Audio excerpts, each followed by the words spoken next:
ते आणि दारुड्याची बायको संसार करते. मला विचार, मी म्हटलं तसं नाहीये ते, तुला ते सज्जन वाटतात, तिला माहिती हा सज्जन नाहीये. दारुड्या मन बदलतच नाही, फक्त पितो. पण पिऊन कुठे येतो? बायकोला आवडतो. एकच तर दोष आहे ना, हा पिऊन घरी येईल पण दुसरी तर आणणार नाही ना. आधी आईची जबाबदारी किती मोठी असते बसलेल्या बायांनी समजून घ्या. दुसऱ्यांनी आपल्या डोक्यामध्ये काहीतरी पेरण्यापेक्षा अगोदर तुम्ही त्याच्या डोक्यामध्ये टाका, पोरगा बिघडणारच नाही, 100% बिघडणार नाही, 1% नाही. बाहेरचे संस्कार डोक्यात जायच्या अगोदर तुमचं ज्ञान बीज त्याच्या मेंदूमध्ये पेरलं पाहिजे. आईने वेळ दिला पाहिजे. आता वर्तमान काळात बघा, आता ही बोलू नये कीर्तनामध्ये, आई वेळ तो देणं सोडून द्या, पाजत नाहीत महाराज. आपलं रक्त, आपले संस्कार त्या मुलामध्ये जात नाहीत. आणि कुठेतरी नोकरीच्या नादामध्ये ते मुलं कुणाच्या तरी नादी लागतात, कुठल्या तरी होममध्ये ठेवतात आणि त्यांना हा गर्व असतो की आम्ही पैसा पुरवतो. पैसा नाही, संस्कार पुरवा. संस्कार पुरवले ना, तुमच्यापेक्षा जास्त कमवेल. तुम्ही गरीब राहा पण मुलाला संस्कार पेरा, तो कंपनीचा मालक होईल. तुम्ही नोकरी करून पैसा देऊ नका, तो सुद्धा नोकरी शोधेल. आणि तुम्ही जसं तुमच्या आई बापा बरोबर वागले तसं तो वागेल. हे फार महत्त्वाचे, हे संस्कार आहेत. जगातल्या सगळ्या ज्या गोष्टी आहेत ना, ते सगळ्यासाठी नसतात. त्या ठराविक गोष्टीसाठी ठराविक लोक असतात. सगळ्या गोष्टी सगळ्यासाठी नसतात. आणि त्या त्या योग्यतेप्रमाणे ते ती क्षमता दिलेली असते. तुमच्याकडे पैसा आहे हा छोटा विषय आहे, पण पैसा कोणी कमवला पाहिजे त्याच्याकरता लागणारा जो मेंदू आहे, तो कितीही गरिबीमध्ये जन्माला आला तरी तो त्याचं ध्येय गाठल्याशिवाय राहत नाही. जेव्हा आपण श्रीमंताचे इतिहास वाचतो त्यावेळेस आपल्याला या गोष्टी कळतात. गरीब होता, सामान्य होता, आणि आज कंपन्या आहेत, करोडो रुपयांचा टर्नओव्हर आहेत. हे सगळं खोटं आहे बरं का. तो त्याच्यासाठीच जन्माला आलेला होता आणि त्याच्या मेंदूमध्ये ती क्षमता होती म्हणून तो झाला. एकटा वाढल्या कोळी एका जो रामायण लिहू शकतो. डाकू काय कमीत का काय भारतामध्ये? बोला ना. चांगल्या कपड्यामध्ये सुद्धा डाकू आहेत ना. मग आपण जेव्हा कीर्तनामध्ये ह्या गोष्टी सांगतो की डाकूनी रामायण लिहिलं, हे जे मधलं डाकू पण आहे ना, हे येणारं जाणार आहेत. तो कवी मनाचा माणूस होता, मध्यंतरी वाट चुकला आणि त्याला 2 शब्द सापडले आणि तो पुन्हा कवी झाला. कोणताही डाकू वाल्मिकांच्या अतिरिक्त कविता लिहिली असं काही माझ्या ऐकव्यात नाही. तुमच्या आहे? नक्की नाही. जो असेल तो भाग्यवान आहे. दुसरं उदाहरण आहे, गरिबीमध्ये जन्माला आलेला चंद्रगुप्त आहे. हा इतिहास आहे बरं का, हा काही पुराणातल्या गोष्टी नाही. गुरु वळणारा चंद्रगुप्त चाणक्याच्या मनामध्ये बसला. मग त्या टायमाला बाकीचे पोरं नव्हते का? इतर नव्हते का? सगळे होते. पण तो त्याचा जो मेंदू आहे तो त्याच्यासाठीच जन्माला आला की तो राजा म्हणून जन्माला आलेला. त्याला बरोबर चाणक्य भेटला, तो भारताचा राजा झाला. आता तो गुरु राखणारा भारताचा राजा होतो, याच्या प्रवासामध्ये चाणक्यमध्ये. बरं, तर चाणक्याने राजा केलाय हे सगळ्याला मान्य. मग चाणक्य का नाही राजा झाला? भाग्याचा उदय. विठ्ठल विठ्ठल. हे मटेरियल त्याच्यासाठी नव्हतंच. समजून घ्या काय बोललो. राजा करू शकतो, तो राजा होऊ शकत नाही. हा आडसर समजून घेण्यासारखा किचकट विषय, पण ऐका. मटेरियल जन्माला आलं चंद्रगुप्ताचं, ते राजा म्हणून जन्माला आलं. तो कुठं जन्माला आला हा गौण विषय. संत म्हणून एखाद्या गावात तुम्ही जन्माला आला असेल, तुमचं फिरणं जास्त झालं नसेल, पण तुम्ही जे जन्माला आलेले आहात, संत म्हणूनच जन्माला आलेला आहात. म्हणून गावच्या लोकांनी त्रास दिला किंवा गावांनी त्रास दिला किंवा गरिबीमध्ये जन्म झाला किंवा श्रीमंतीत झाला, हा विषय सगळा गौण आहे. हे तुकोबारायांचे जीवन आहे. विठ्ठल विठ्ठल. देहू गावामध्ये जन्माला आले म्हणून कीर्तनकार झाले का ते? देहू मध्ये जन्माला आले म्हणून संत झाले का ते? बर 400 वर्षापासून देहू मध्ये माणसं जन्माला येत नाहीत का? अमक्याच ठिकाणी अमका जन्माला येतो, याला काही बंधन नाही. पूर्व जन्मीचं प्रारब्ध घेऊन जन्माला येतो. सुचतच नाही महाराज. मी अनेक महाराज लोक पाहिलेत, पाकिटाच्या पुढे जातच नाहीत. त्यांची मर्यादा आहे ती. माझा विषय वेगळा आहे, काही टिंगल म्हणून नाही सांगितलेलं. काही महाराज लोक मी बघितले ते पैसेच घेत नाहीत, पण ज्ञानी नसतात. ते मटेरियल फक्त अहंकारासाठी आहे. मी काही घेत नाही, मी काही घेत नाही, घेत नाही, घेत नाही म्हणून मान घेतो हे याला कळत नाही. ते मटेरियल मानाचं आहे. जे लोक त्यागी आहेत ना, ते फार विश्वासू असं नाहीत. त्याची चॉईस वेगळी आहे, त्यांना मान पाहिजे. त्यागी आहेत, मान पाहिजे. काही लोक ज्ञानी आहेत, मग ते ज्ञानातून त्यांना माहित नाही का ब्रह्माची व्याख्या काय, भगवंताची व्याख्या काय, सगळ्या पाठ आहेत. ते मटेरियल धनासाठी जन्माला आलंय, मानासाठी जन्म. त्यांची मर्यादा आहे ती. त्याच्या पुढं त्यांच्या भाग्यातच नाही की देव मिळावा. देवाविषयी सगळी माहिती आहे, पण देव नाहीये. विठ्ठल विठ्ठल. ऐकत चला बरं का. मटेरियल जन्माला येतं, ते कुठे जन्माला येतं, काय येतं, काय, हा तुमच्या आमच्यासाठी प्रेरणादायक इतिहास आहेत एवढंच म्हणता येईल. पण प्रेरणादायक इतिहास वाचला म्हणजे तुम्ही शिवाजी महाराज झाले असा अर्थ आहे का? पोरं जन्माला आल्यापासून शिवाजी महाराजांचा इतिहास वाचतायत. मग ते शिवाजी महाराजांनी स्वराज्य निर्माण केलं आणि स्वराज्य सांभाळता न येणारे आजचे लोक आहेत. सुराज्य करता येत नाही. स्वराज्य किती टेन्शन आहे, किती त्रास असतो. त्याचा मटेरियल तसं आहे. मेंदूमध्ये नेमकं काय आहे हे तुम्हाला ओळखता आलं पाहिजे. तुमचा जन्म कुठे आहे, तुमची योग्यता कुठे आहे, तुमची जात कुठे आहे, तो काही देणं घेणं नाही. तुमचा वेळ हेच तुमचं आयुष्य आहे. विठ्ठल विठ्ठल.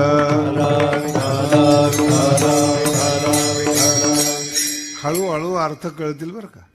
तुम्ही म्हणजे तुमचा वेळ, आणि तो वेळ कुठे खर्च करायचा आहे याची अक्कल म्हणजे तुमचं भाग्य.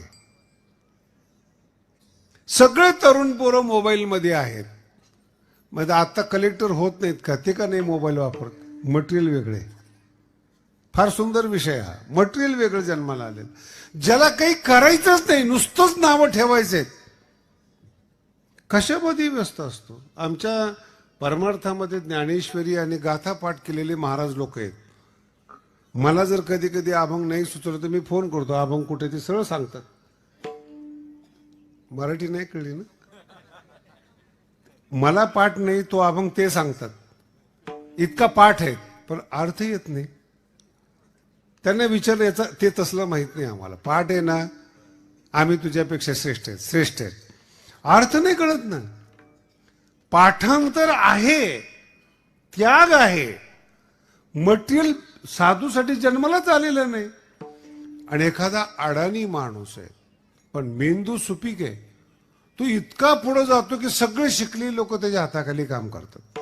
असे हजारो कंपनीचे लोक आहेत, त्यांचा मालक अशिक्षित आहेत आणि 40-40 सीए ठेवलेले आहेत. पटते तुम्हाला? नाही पटत. जेवढे राजकारणी आहेत ना, यांच्या डिग्र्या बघा तुम्ही. देश त्यांच्या हातात आहेत आणि त्यांची डिग्री बघा. मी टीका नाही करत. मग जे शिकलेली लोक त्यांच्या हाताखाली काम करतात, मग शिकलेल्याच्या सल्ल्यानुसार ते निर्णय घेत असतील, पण ते जे निर्णय घेतात ते शिकलेला का घेता येत नाही. जेवढे कलेक्टर आहेत महाराष्ट्रामध्ये, भारतामध्ये, मुख्यमंत्र्याच्या हातामध्ये. तो बदली करतो, काही करतो, काय त्याच्या मनात येईल ते करतो. पण मुख्यमंत्री होण्यासाठी IAS होणं गरजेचं आहे का? बोला ना. नक्की शिक्षण गरजेचं आहे. निवडून येणं गरजेचं आहे ना. निवडून आणणारे IAS झालेले आहेत का? सगळे तुम्ही लोकच आहेत ना निवडून देणारे. आणि तुम्ही जेव्हा निवडून देता तेव्हा शिक्षण पाहत नाही, जवळचा पाहता. दोष कुणाचा आहे? आणि तुम्ही जेव्हा जवळचा पाहता तेव्हा तुम्ही त्याला माफ करता असं मला म्हणायचं नाही. त्याला ज्याला तुम्ही जवळचा पाहता त्याला माहिती आहे हा का मला जवळचा मानतो, ते मटेरियल तुम्हाला देतो आणि मुक्त होतो. हे कीर्तन सांगू काय सगळं? मुख्यमंत्री आहेत, प्रधानमंत्री आहेत, मटेरियल तयार झालेले आहेत. म्हणून तो किती शिकलेला आहे कसा काही संबंध नाहीत. हे जगद्गुरु तुकोबारायांचे जीवन आहेत. 400 वर्षापूर्वी कुठेही विश्वविद्यालय नाहीये, कुठलं शिक्षण नाहीये, कुठली लायब्ररी नाहीये, कुठला टीचर नाही, कुठली शिकवणी नाहीये. तरी पण गाथ्याचा अर्थ माथ्यात बसत नाही. हे तुकोबार आहेत. किती वर्षापूर्वी आहे? 400. म्हणजे कोणी म्हटलं असतं नेट शोधलं, इंटरनेटवर गेले, ठीक आहे. आता तर काही काही भाग्यवान असे महाराज जसं तसं PhDचा प्रबंध कॉपी करून आपल्या नावाने छापतात आणि डॉक्टर लावतात. यातलं तुम्हाला काहीच माहित नाही म्हणून तुम्हाला कळालं नाही ते. पण हे विद्यापीठाच्या स्तरावरच्या गोष्टी आहेत. कोण कुणाचा लेख एकाने तर माझंच कीर्तन माझ्या पुढे सांगितलं. माझच, कारण की मला माहिती माझे सिद्धांत कोणते आहेत. माझ धनाधन मी कीर्तन फक्त त्याची शैली वेगळी होती की जी माझे सिद्धांत आहे असं तुम्हाला कळणार नाही अशी शैली होती. ते कीर्तन झाल्यानंतर मी त्याला विचारलं, कीर्तन रंगलं फार. म्हणजे महाराज मटेरियल तुमचंच आहे, शैली बदलली आम्ही. नाही कळालं. तुम्ही जेव्हा मार्केटमध्ये जाता ना, ही मार्केटिंग इतका वेगळा विषय आहे. एकाच ठिकाणी सगळे बूट तयार होतात. तुम्ही जे घालता ना एकाच देशात, व्हिएतनाममध्येच तुम्ही कधी बघा, व्हिएतनाममध्ये बुटाचे सगळे बूट एकाच ठिकाणी.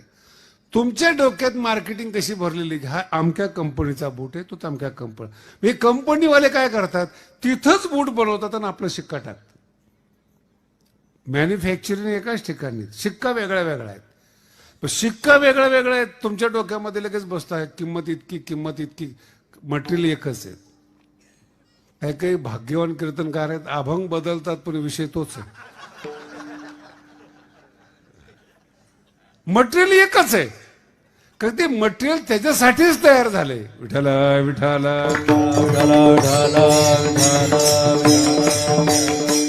म्हणून जगद्गुरु तुकोबारायांनी असं सांगितलेलं आहे, मला हरिदासाच्या घरी जन्माला घाल. याचं कारण तिथंच संताचं मटेरियल तयार होतं. कधीही आयुष्यामध्ये इथून पुढे लक्षात ठेवा, कोणाचाही इतिहास वाचा, प्रेरणा नाही मिळणार तुम्हाला. फक्त इतिहास वाचायला मिळेल, छान वाटेल तुम्हाला. पण जर तुम्हाला संत व्हायचं असेल तर तुम्हाला स्वतःला अक्कल पाहिजेत. तुम्ही तुमचे शिक्षक व्हा. अभंगाच्या 3ऱ्या चरणात सांगतात, होई बळकट,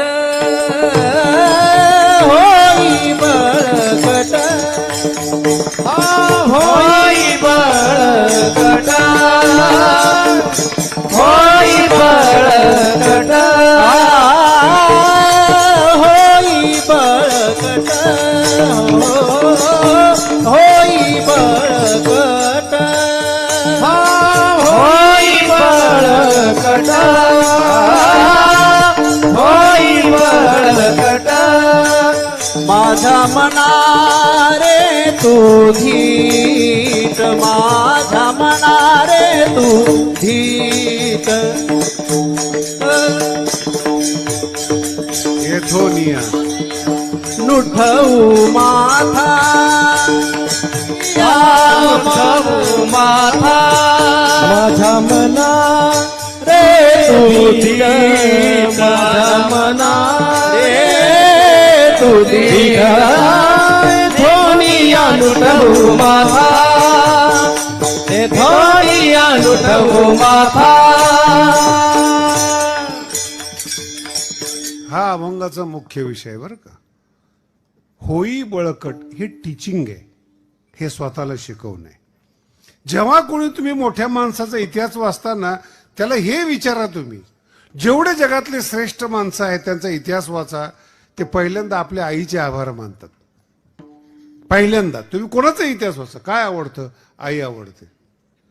आणि जेवढे लापट माणसं आहेत त्यांना विचारा कोण आवडतं. मी काही म्हणत नाही बरं का तुमच्याबद्दल, माझं दोघांचं मटेरियल. आई आवडते याचं नाव आहे कृतज्ञता. तुमच्या बुद्धीमध्ये जन्मजात असली पाहिजे. आई आवडते याचा अर्थ असा आहे की त्या बुद्धीला जाणीव आहे की मी जो जन्माला आलेलो आहे, मी जो मोठा झालेलो आहे, माझा प्रत्येक घास मला आईने भरवलेला आहे. पहिली कृतज्ञता आहे. म्हणून मा साहेब हा जो शब्द आहे तो कृतज्ञताचा शब्द आहे. आई पण तशीच पाहिजे बरं का मुलाला शिकवणारी, नाही तर कोणाच्याही मागे लाग याचं ट्रेनिंग देणारी नकोय.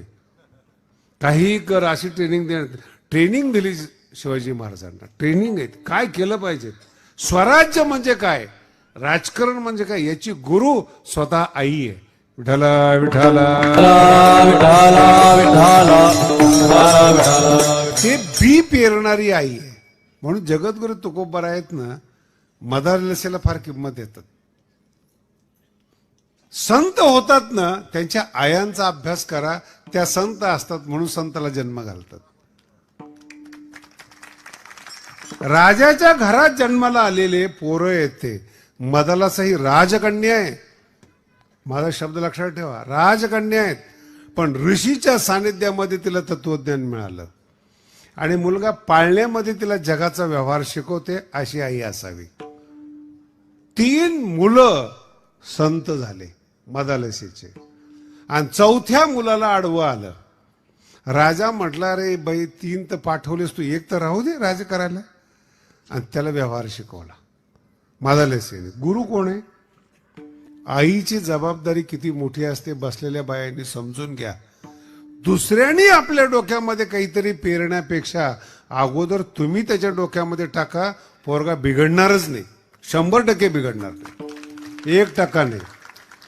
बाहेरचे संस्कार डोक्यात जायच्या अगोदर तुमचं ज्ञान बीज त्याच्या मेंदूमध्ये पेरलं पाहिजे. आईने वेळ दिला पाहिजे. आता वर्तमान काळात बघा, आता ही बोलू नये कीर्तनामध्ये, आई वेळ तो देणं सोडून द्या, पाजत नाहीत महाराज. आपलं रक्त, आपले संस्कार त्या मुलामध्ये जात नाहीत. आणि कुठेतरी नोकरीच्या नादामध्ये ते मुलं कोणाच्या तरी नादी लागतात, कुठल्या तरी होममध्ये ठेवतात आणि त्यांना हा गर्व असतो की आम्ही पैसा पुरवतो. पैसा नाही, संस्कार पुरवा. संस्कार पुरवले ना, तुमच्यापेक्षा जास्त कमवेल. तुम्ही गरीब राहा पण मुलाला संस्कार पेरा, तो कंपनीचा मालक होईल. तुम्ही नोकरी करून पैसा देऊ नका, तो सुद्धा नोकरी शोधेल. हा, तुम्ही जसं तुमच्या आई बापा बरोबर वागले तसं तो वागेल. हे फार महत्वाचे, हे संस्कार आहेत. हे लहानपणी पेरलं जातं. तुकोबारायांनी स्वतः सांगितलेले ते, त्यांच्या स्वतः जेव्हा इतिहास लिहिलाय त्यांनी सांगितलेले आहेत, ही आमची भक्तीची परंपरा आहे. माझ्या वडिलांची. अरे थांब, ए बाबा जा तिकडं, चल, अक्कल आहे का तुला काही? विठाला विठाला भाषण चालू नाही बरं काही, रेडीमेड मटेरियल नाही. हे लोक पाहून मी कीर्तन करतो. जा तिकडं, जा, थांब,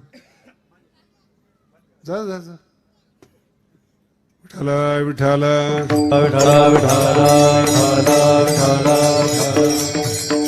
संस्कार आहे ते. माझ्या वडिलांची, याला आत्ताच्या भाषेत काय म्हणतात माहिती का? DNA. डॉक्टर लोक आलेले आहेत आमचे चोपड्याचे, त्यांना विचार डायबिटीस का होतो? अनुवंशिक. अनुवंशिक शब्दाचा अर्थ आहे डायबिटीस जसा येतो तसं तत्वज्ञान पण येतं आणि हरिभक्ती पण येते. जर चांगल्या घरातला मुलगा जर चांगला नाही निघाला ना, बापावर संशय घ्या, नेमका कुणाचा येतो. जर तुम्ही मजबूत आहात, कणखर आहात, तुमचाच DNA आहे, तुमचाच वंश आहे, बदलला कसा काय? हाय, हे तुकोबार आहे. माझ्या वडिलांची मिराशीत धंद्यामध्ये अनेक वेळा नुकसान झालेले, परमार्थ का सुचला. मी असे अनेक लोक पाहिलेत बरं का, असे अनेक लोक पाहिलेत. बोलूच का आता, 10 वेळा त्यांचा ब्रेकअप झालेला आहे. पण ते IAS झालेले आहेत. त्या IASला विचारले मी, तू कसं काय? म्हणजे ब्रेकअप झाला, वाईट वाटलं आणि ठरवलं गरिबीमुळं मला तिने नाकारलं ना, मी श्रीमंत होऊन दाखवेल. याच्यावर तो पिक्चर आहे. दुसरे काय पाहता पिक्चर मध्ये? काही तुम्ही दुसरं गाणं फिरणं पाहता काय? त्याचा कथा बघा तुम्ही, तो भाव आहे. तो गरिबी सलते बुद्धिमान माणसाला, आणि ज्याला सलत नाही ना तो म्हणतो ही नाही तर ती काय, शेवटी लग्नच करायचंय, कोणी असले तरी चालते. ही माणसं मोठीच होत नाही. अपमान झोंबला पाहिजेत आणि झोंबण्यासारखं अंतकरण घेऊन जन्माला आला पाहिजे. विठाला विठाला. ज्याचं अंतकरण झोंबत नाही ना अपमानाला, समाज त्याचा चेंडू करतो. समाज, कोणताही माणूस बघा ना, चेंडू करतो त्याचा. कोणी चेंडू करतं, फक्त त्याला दोनच शब्द बोला, फार सज्जन माणूस आहे हो, सगळं विकायला तयार होतो तो. नाही कळालं?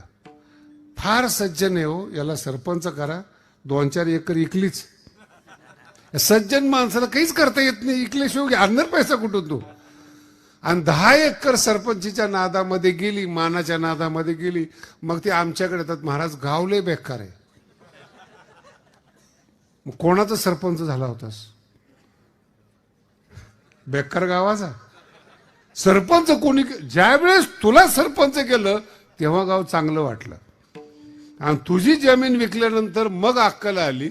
नाही कळालं? फार महत्वाचा विषय. तुला अक्कल नव्हतीच कारण की तू चेंडू होता.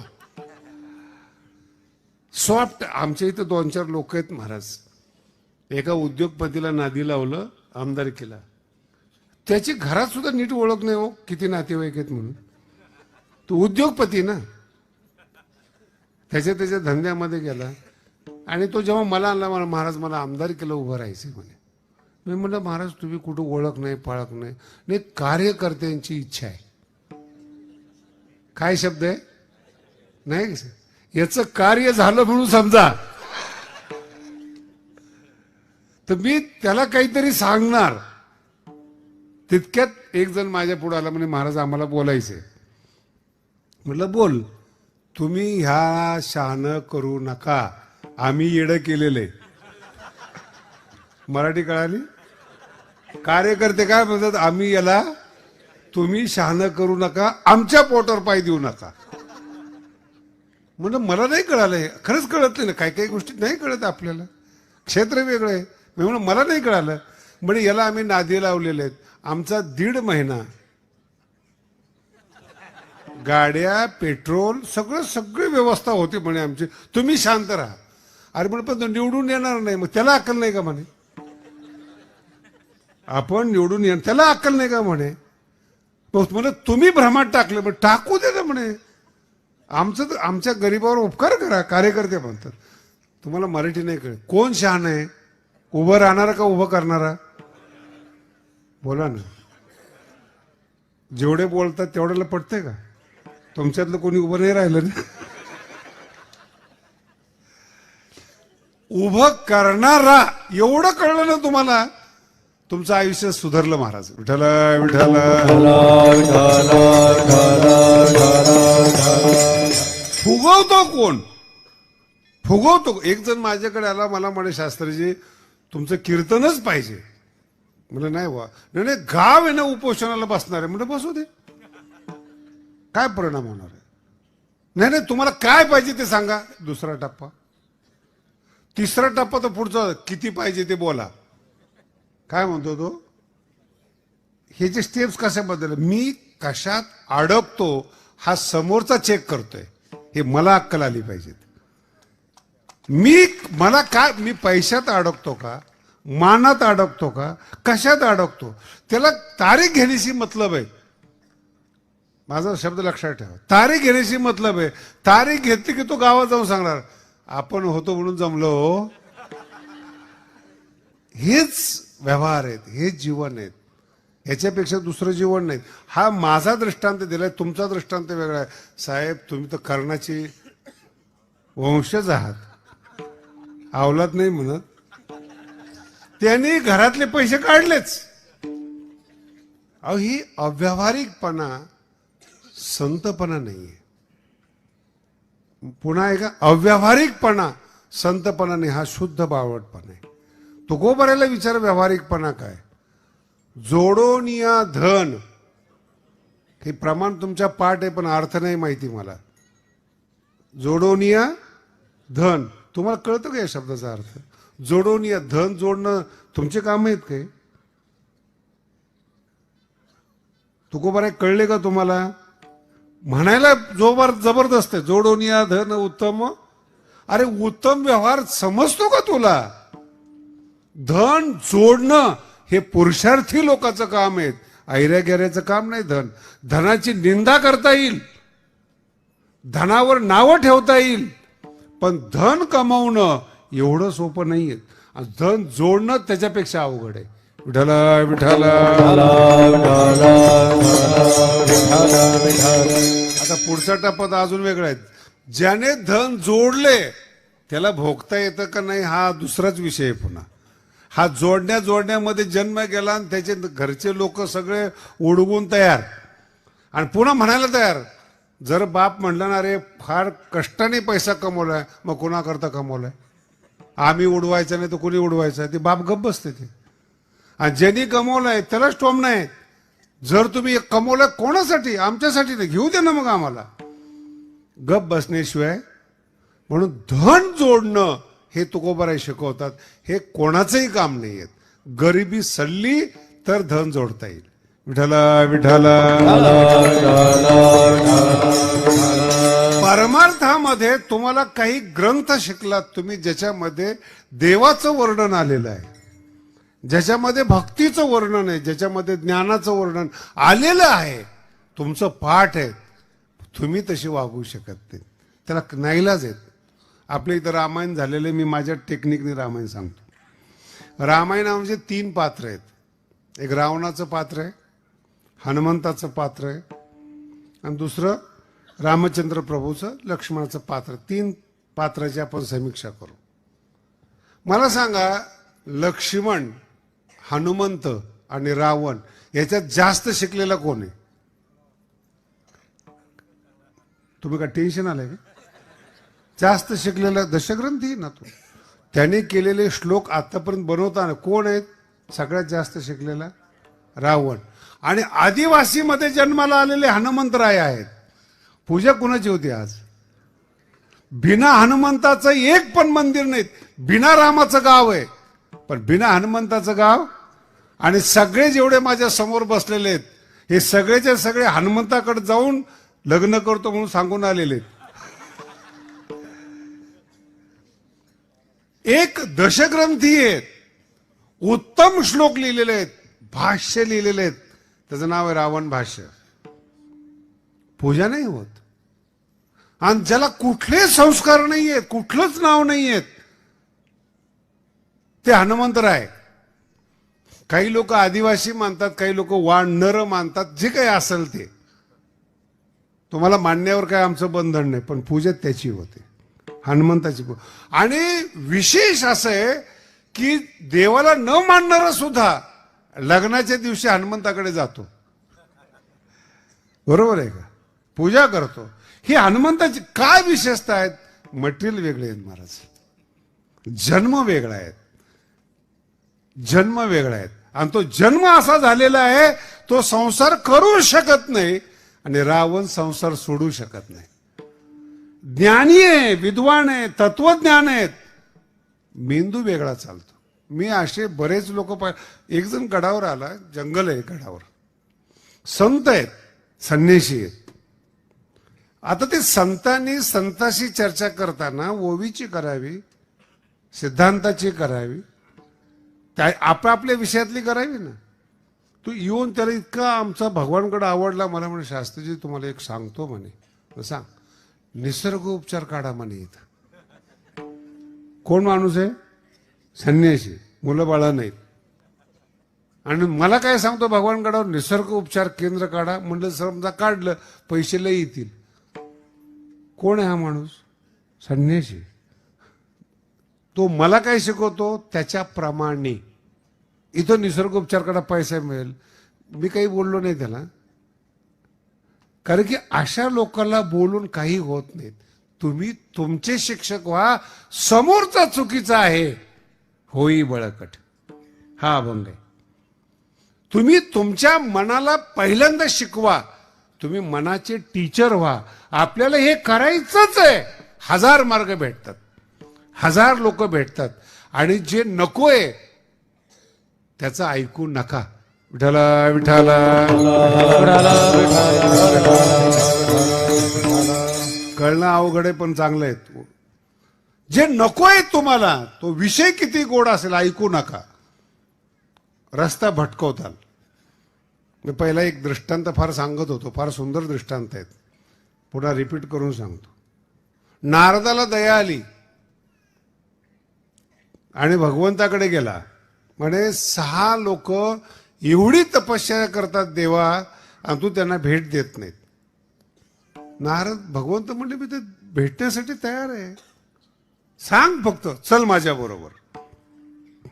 भगवंताला घेऊन नारद आले, असे समजून घ्या. भगवंत म्हणतात नारदा मी एवढ्या लांबून आलोय, 1 किलोमीटर त्यांनी आलं तर काय फरक पडला. म्हणजे बरोबर आहे म्हणे, बस इथं. झाडाखाली भगवंताला बसवलं. जे 6 तपश्चर्या करत होते त्यांना सांगितलं तुमच्यासाठी मी देवाला आणलंय. नारद आहे ते, 6च्या 6 लोटांगण घातलं. मेंदू चालवा बरं का. लोटांगण काय उपकार केले आमच्यावर. मग देवच आणलेलं आहे. नारदाला वेगळं वाटलं, मग 6च का न्यायचं, अख्खं गाव नेऊ. संत आहेत ते, विशाल आहे, महाआत्मा आहेत, विशाल आहेत ते. सगळं गावच देऊ. गावात दौंडी पिटवली, देव आलेले आहेत, चला. देव कुणाला नको आहेत. तुम्ही माझ्या समोर बसलेत, काही देवाला नको म्हणणार आहे का. ते गाव, ते 6 तपस्वी घेऊन प्रवास सुरू केला. भगवंताकडे जायचं. भगवंत आहेत महाराज ते. चांदीचा पाऊस पडला. 1 किलोमीटर जायचंय ना, चांदीचा पाऊस पडला. किती लोक गुंतले बोला ना. देव चांदीसाठी पाहिजे होता, ते अडकले. देव देवासाठी नकोय. चांदी देणारा, पैसे देणारा देव पाहिजे. म्हणून काही काही देव भारतामध्ये नुसते श्रीमंताचेच आहेत, गरीबाचा इठोबाच आहे. विठू माझा, तिथं हुंडी नाही, काही नाही, काही नाही. 2 नंबरचा पैसा घेत नाही, काही नाही. मला एकाने म्हटलं तुमचा विठोबा गरीब आहेत. म्हटलं श्रीमंत करणार आहे. बुद्धीनं ज्या विठ्ठलाचे सेवक ज्ञानोबराय आहेत आणि ज्ञानेश्वरीचे लेखक विठ्ठलाचे आहेत, अजून कसा देव पाहिजे तुम्हाला. कधी कल्पना केली. कोणत्या देवाचा शिष्य हा तत्वज्ञानी झालाय. 2 नंबरचे पैसे वाढावे, संतानग्रही व्हावे, असे देव आहेत. पण ज्ञानोबराय ज्याचे शिष्य आहेत, ज्ञान देणारा, श्रीमंत करणारा विठोबा आहे. तो कसा आहे याचं महत्व नाही, तो काय करतोय लक्षात ठेवा. काही लोक म्हणले नाही, जरा नारद आलेले आहेत, पैशात आपल्याकडे भरपूर आहेत, आपली कंपनी फॅक्टरी आहेत. पुढे गेले की सोन्याचा पाऊस पडला. तुमच्या मनामध्ये कॅल्क्युलेट करा की किती लोक थांबत चाललेत. आणि ह्याला काहीच माहिती आहे. नारदाला एकटाच पुढं चाललेला आणि माग गळत चाललेली ती. सोन्याचा पाऊस पडला तर जवळजवळ संसारिक थांबले. ते 6 लोक जरा खूप मजबूत होते ना, ते म्हणले नाही. पुढे गेले की डायमंडचा पाऊस, हिरे. एक तपस्वी म्हणलाय शरीर एकदाच मिळते, कशा करताय. देवाकडे जाऊन हेच मागणार ना, श्रीमंती मिळावी. 2 तपस्वी तिथंच. 4 जरा मजबूत होते. ते म्हणजे नाही, आपण ठरलंय ना आपल्याला देवच पाहिजे. मध्यंतरी थोडा अंतर राहिला, त्याच्या अगोदर भगवंतांनी अप्सरा पाठवल्या. ते 4च्या 4 म्हणले वर जाऊन तरी स्वर्गातच जायचं होतं ना आपल्याला. त्या जर इथं आल्या तर देवाची गरज काय आपल्याला. एकटंच भगवंताकडे गेलं, पाया पडे, देवा तुला भेटायला किती लोक आलेत बघ, मोजता येणार नाही तेवढे लोक तुला भेटायला आलेत. भगवंत म्हणले नारदा मागे तर बघ. एकटा नारद होता, बाकी कुणीही. एकटे तुकोबराय परमार्थ करतात, बाकी सगळा बाजार आहे. विठला विठला एकदा तुकोबारायांनी ठरवलं की संसार असा आहे, पुन्हा संसार करायचा नाही. पहिले स्वतःचे गुरु झाले तुकोबाराय. स्वतःला शिकवलं, टीचिंग केली. नाही होई बळकट, फसवणारं मन आहे तुम्हाला. हे जे सोन्याचा पाऊस, ह्याचा पाऊस आहे ना, हे मन बदलतं तुमचं. हो, मराठी कळते. तुम्ही काय म्हणतात, पोराचं मन बदललं, व्यापाराचं मित्राचं काय बदललं, ते मन पहिल्यांदा तुम्ही शिकवा आणि मग परमार्थामध्ये या तर फायदा होईल. घाण मन घेऊन जर तुम्ही परमार्थामध्ये आले, तुम्हाला काहीच परमार्थातलं मिळणार नाही. परमार्थात सुद्धा संसार शोधाल तुम्ही. विठला विठला. आम्ही शास्त्री होण्याकरता शिकायला गेलो. एक माझा फार चांगला मित्र होता, माझ्यापेक्षा बुद्धिमान होता अभ्यासामध्ये, सगळीकडे एक नंबर. मी ठरवलेलं होतं माझ्या लाईफमध्ये मला काय पाहिजे. मला न्याय शिकायचं आहे, आमचं ठरलेलं, दुसरं काही शिकायचं नाही. हरिद्वारला गेलो, ऋषिकेशला गेलो, न्यायाचे प्राध्यापक नव्हते. ही गोष्ट 83ची बरं. त्यावेळेस न्यायशास्त्राचे प्राध्यापक नव्हते. हे मी जाहीर बोलतोय तुम्हाला. किती दुर्मिळ शास्त्र आहे ते बघा. आम्हाला हे जे माझ्याबरोबर 2-3 जण आले होते, ठीक आहे, न्याय नाही तर नाही, आपलं साहित्य शिकू, वेदांत शिकू, आपलं डिग्री पाहिजे. जे अत्यंत हुशार होते, पण ते अडकले कशामध्ये, की जिथं जिथं सुविधा आहेत, जेवणाची सुविधा आहेत, राहण्याची सुविधा आहेत, आश्रमाची सुविधा आहेत, आश्रम मोठा आहेत, अडकले तिथं. आता आम्ही शोधत, गुरु भेटतील न्यायशास्त्र करा. आमचं 1 वर्ष फुकट गेलं हरिद्वार ऋषिकेशमध्ये. 1 वर्षाने त्यांची डिग्री वाढली. शब्द लक्षात ठेवा, दृष्टांत आहे हा. 1 डिग्री वाढली त्यांची, पास झाले त्याच्यामध्ये. मला चिडवायला लागले ते, अरे तू तसाच राहिलास, अजून न्याय शिकलं नाही, काही नाही. आम्ही बघ 1 डिग्री आमची पास झाली. मला ठीक आहे, बघू. 2 वर्ष गेले माझे त्याच्यामध्ये. शिक्षक मिळाला आणि आमचा शोध बंद नाही. आमचे ठरलेलं माइंड आहे ते, आपल्याला हेच शिकायचं, दुसरं शिकायचंच नाही. 2 वर्षानंतर माझे गुरुजी भेटले, तोपर्यंत 2 डिग्रीने पुढे. आता आमच्या इकडे शिक्षण सुरू झालं. आम्हाला 2 वर्ष लेट शिकावं लागलं, कळतंय तुम्हाला. आणि यांना शिकून, माझा मुद्दा पूर्ण लक्षात ठेवा, हे शिकायला संस्कृत गेले, त्यांचा ग्रुप बदलला आणि जेवढे शास्त्री झाले, कीर्तनकार न होता मास्तर झाले. जे तर बीएड होतं का नाही, कारण की संगत अशी लागली त्यांना. शास्त्री करून काय करायचं, बीएड केलं, संस्कृतचे प्राध्यापक. आता ते निवृत्त आहे संस्कृतचे प्राध्यापक होऊन. जर त्यांना अडचण पडली अभंगाची, ते मला येऊन विचारतात कसं काय सोडवायचा, म्हणलं सुटला. आता माझा मुद्दा पुन्हा, एकाच ठिकाणी आम्ही शिकलेलो, एकाच ठिकाणी राहिलेलो, एकच युनिव्हर्सिटी, ग्रुप बदलला, नोकरीचे आमिष मिळाले, लग्न झालं, मुलं बाळ झाले, परमार्थ सुटला.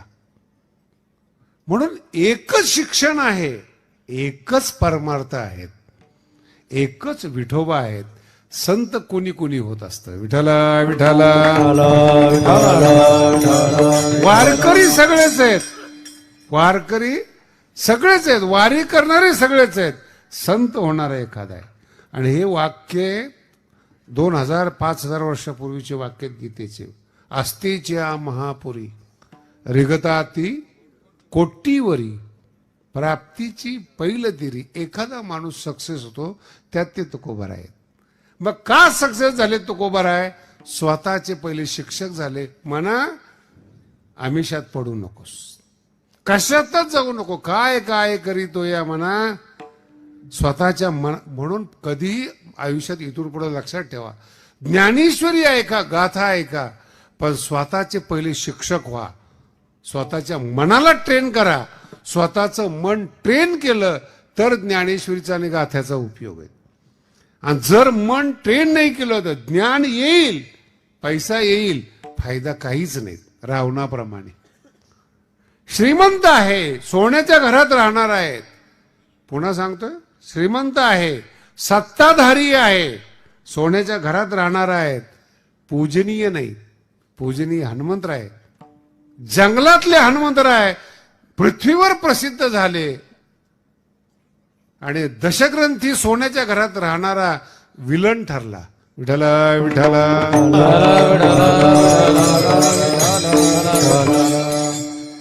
बोलू का आता? रावणच विलन ठरला असं नाही, परमार्थातले बरेच संत विलन झाले. आज कुठे आहेत मला नाही माहिती. माझ्या बोलण्याचा फक्त राग नका मानू, कारण की हा अभंगाचा विषय आहे. तुम्ही संत आहात, चुकलात कसे मनाला शिकवलं नाही. हे नकोय जीवनामध्ये इतकं मजबूत. म्हणून अभंगाचा अर्थ बघा, होई बळकट. तुकोबरायांचा शब्द आहे हा, काही विद्वानाचा शब्द नाही. मनाला शिकवत असताना त्याला सांगितले लोभात पडू नकोस, बळकट. हे ठरलंय ना तुझं करायचंय, निर्णय नंतर होईल, मार्ग नंतर निघेल. पहिलं ध्येय प्राप्तीचं पहिल्यांदा ठरव. हेच पाहिजे, किती आयुष्य जाऊ दे. म्हणून गरिबाच्या घरात आलेला श्रीमंत होतो, नोकरी नाही करत. नोकरी सोडतात लोक. बघा तुम्ही, अनेक लोक कलेक्टरची नोकरी सोडलेली आहेत लोकांनी आणि बिझनेसमॅन झालेले आहेत, श्रीमंत झालेले आहेत. माझा मुद्दा वेगळा आहे. होई बळकट. तुम्ही ज्यावेळेस मनाला बळकट करतात, एक लक्षात ठेवा, बळकट झालेलं मन आहे ना, कष्ट करायला तयार होत. तुमच्यातला आणि बळकट मनाचा दोष काय माहिती? कोण कष्ट करील? एकदा 4 वर्ष झाले महाराज लोकांचे, पुन्हा कशाला ज्ञानेश्वरी? आमचे बसलेले लोक आहेत म्हणून सांगतो. झालं ना शिक्षण एकदा. होई बळकट. इथं माणूस कमी पडतो. ज्ञानेश्वरी वाचली, पाठ झाली, अर्थ का कळत नाहीत? कशामुळं अर्थ कळेल? ब्रह्मचारी आपण आहोत, संसारात आपण नाहीत. मनाला बळकट करावं लागतं. बळकट केलं ना मन, 10-12 वर्ष त्रास होतो. पण जेव्हा नवीन विश्व तयार होतं ना महाराज, रामेश्वर भट्ट शरण येतात. विठला विठला. दोघाचा वेगळा वेगळा संदर्भ लावले बरं. दशग्रंथी रावण सुद्धा आहे आणि दशग्रंथी रामेश्वर भट्ट सुद्धा आहे. दोघही अहंकारी आहेत. पण एकाचा नाश झाला आणि एका दशग्रंथ्याला कळालं की तुकोबाई ओरिजिनल आहेत, शरण आलेत महाराज. एका ब्राह्मण समाजामध्ये जन्माला आलेल्या रामेश्वर भट्टाने शेतकऱ्यातून संत झालेल्या तुकोबाराची आरती करावी, हा बुद्धीचा विजय आहे महाराज. तुम्ही अभंग असे नका पाहू, हे कसे आहेत, आरती करणारा कोण आहेत. नाही तर आत्ताच्या आरत्या, बाबा बाबा,